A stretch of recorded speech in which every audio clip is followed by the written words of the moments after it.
YCP ఢిల్లీలోని జంతర్ మంతర్ వద్ద ఈ నెల 24న భారీ ధర్నాకు ప్లాన్ చేసింది. ఏపీలో టీడీపీ కూటమి ప్రభుత్వం అధికారంలోకి వచ్చాక వైసీపీ నేతల మీద దాడులు చేస్తున్నారని, హత్యాకాండ సాగుతోందని ఆరోపిస్తూ ఈ ధర్నా సాగుతోంది. అయితే ఈ ధర్నాకు పార్టీలోని నేతలంతా హాజరు కావాలని వైసీపీ అధినాయకత్వం ప్రకటించింది. వైసీపీ ఎంపీలు, ఎమ్మెల్యేలు, ఎమ్మెల్సీలతో ధర్నా అని మొదట చెప్పారు.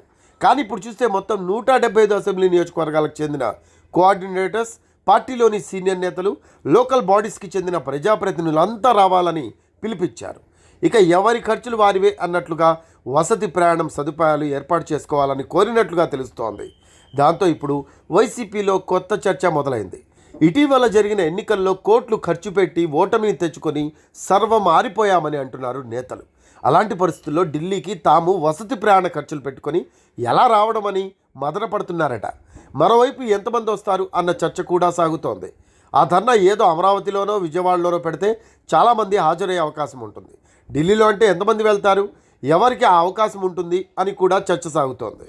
ఇక తొలి ప్రయత్నంగా నిర్వహిస్తున్న ఈ ధర్నాలో పార్టీ జనాలు కూడా పెద్ద ఎత్తున కనిపించకపోతే అది ఇబ్బందికరమవుతుందని కూడా అంటున్నారు. పార్టీయే ఖర్చులు పెట్టుకొని తీసుకొని వెళితే కొంతలో కొంత అయినా బాగుంటుందని, అలా కాకపోతే ఎమ్మెల్యేలు, ఎంపీలు, ఎమ్మెల్సీలతో ధర్నా చేసినా బాగానే ఉంటుందని అంటున్నారు. ఇంకో వాదన కూడా ఉంది.